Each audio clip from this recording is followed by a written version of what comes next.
Alright, this is a review of Avengers 92 with its very wonderful cover, a perfect cover. The old order doth changeth. This is a great issue, very enjoyable. Not an action story, but some great downtime character build and stuff. Unfortunately, my copy seems to have been stabbed by someone. I don't know why. It is not a comic worth stabbing. We have our Avengers here. The Vision, Charlotte Witch, The Flash, one of my favourite Marvel characters. They are just having fun and relaxing, but all things must end. We also get quite a lot of Alfred in this one. This issue actually has one of my favourite Alfred moments, so look forward to that. The Avengers, they are being subject to criticism and investigation by a politician called H. Warren Craddock. This is his debut, and he will factor into the next few months of stories. He is pretty much a fearmonger. He is trying to bring the Avengers and Fantastic Force to court for aiding and abetting illegal aliens, and I mean actual aliens, like as seen on this page, Captain Marbles, the real one, Mar-Vell.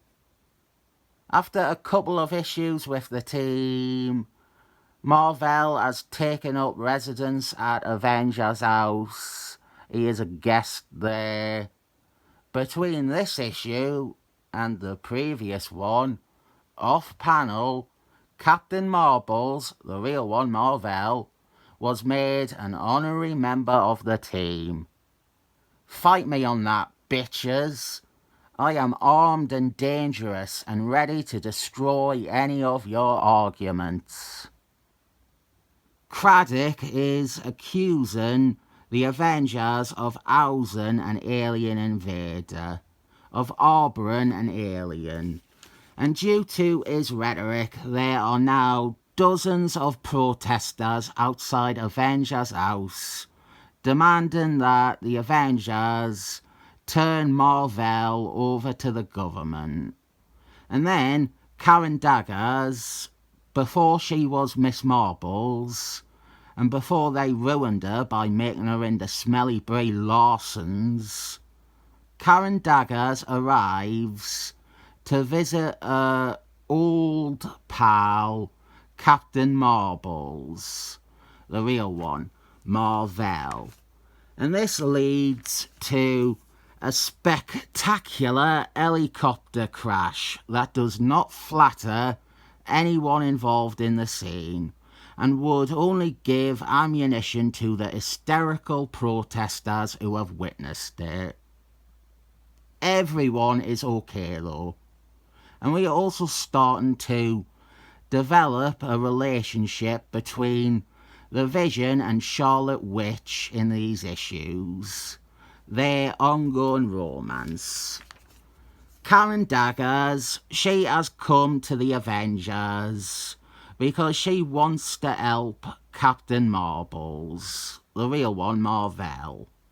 This is after she supposedly received her superpowers in Captain Marbles, the real one, Mar-Vell, issue 18. But that hadn't been decided on yet. And actually, her not having her powers in this story works quite nicely with what is done with her in the next issue. I really like this one.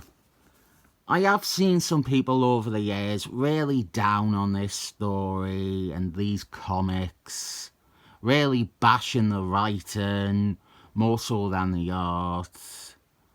But I think the characters are written nicely, and the ideas, while maybe a bit blunt in their allegorical nature, McCarthyism, immigration, very obvious stuff. I think besides that transparency, they are engrossing enough as story ideas.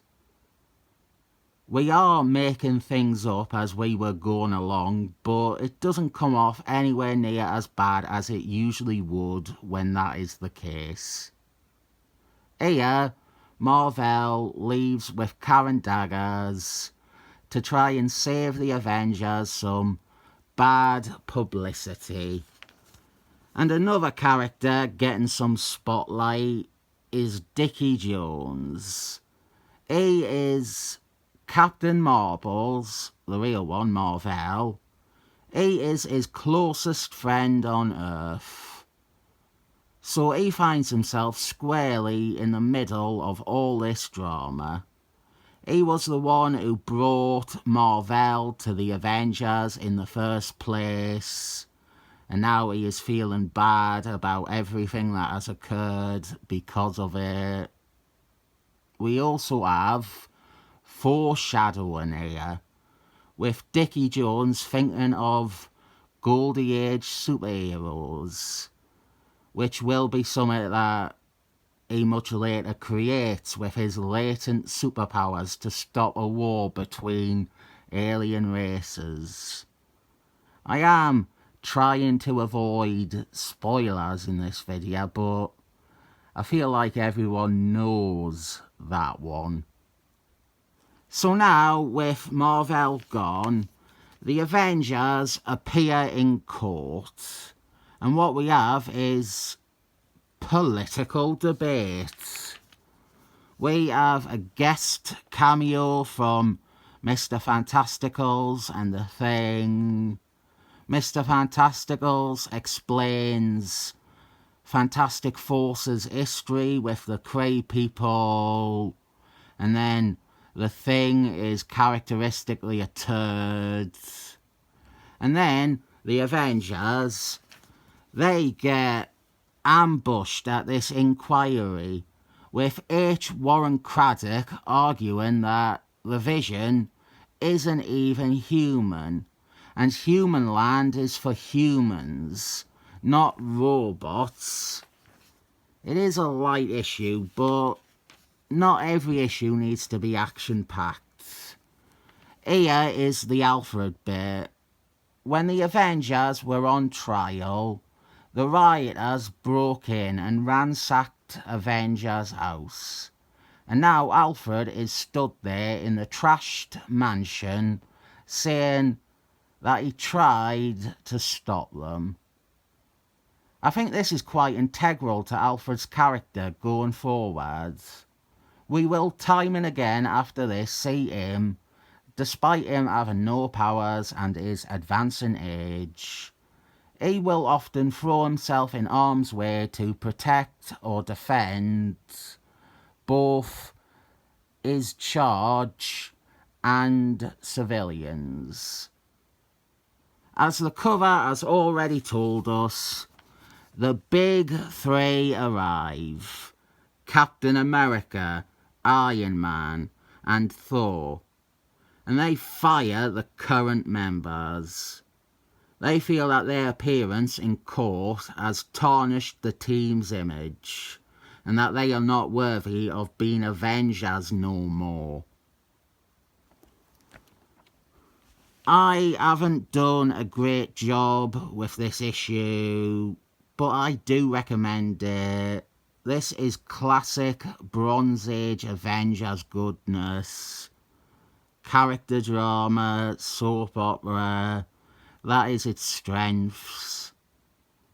Some parts of this, if not all parts of this, are heavily recontextualized over the course of the next few issues, but I was trying to avoid spoilers that you maybe don't know about. I will give this a FD 7 thumbs up badge.